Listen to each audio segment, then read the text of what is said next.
Therefore, we have what we call belligerent nations assisting one side or another. These are the nations which yesterday very willingly signed this agreement. And the importance of signing means that they will not abate war, they will not assist those who will be engaged in fighting, and therefore, with their staying away from that activity or from assistance, we are hopeful that hostilities will cease and that observance of the agreement will begin to follow.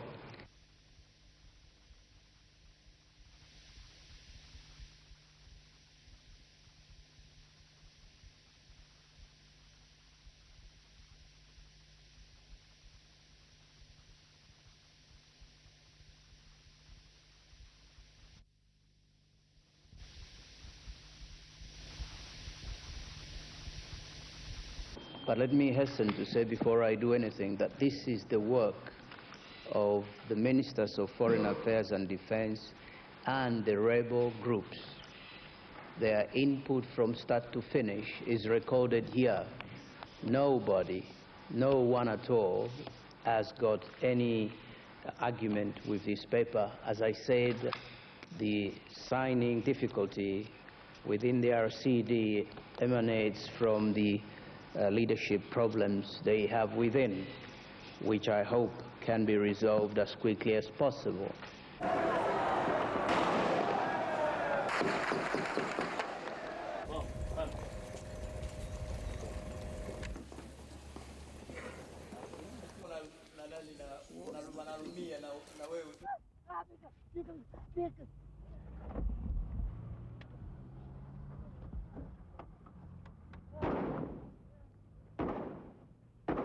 I have only one problem with the United Nations, and I want to state here clearly. The amount of money they spend per refugee in Africa is insulting. They spend no less than $11 per refugee. They are spending $1.50 per refugee in Kosovo. And we know how much they spent in the Second World War. This is grossly unfair. And you cannot talk about democracy when the minds are not democratically adjusted to take every member of the UN as an equal. We may not be materially contributing enough to the United Nations, but the United Nations is not only about money. The Charter of Human Rights does not discuss money, it discusses human life. And so our European friends, our American friends, must not give so much to refugees in Kosovo. Refugees are refugees. In fact, refugees on the continent of Africa have more problems than those in Europe. 11 cents per refugee in Africa, or per African refugee.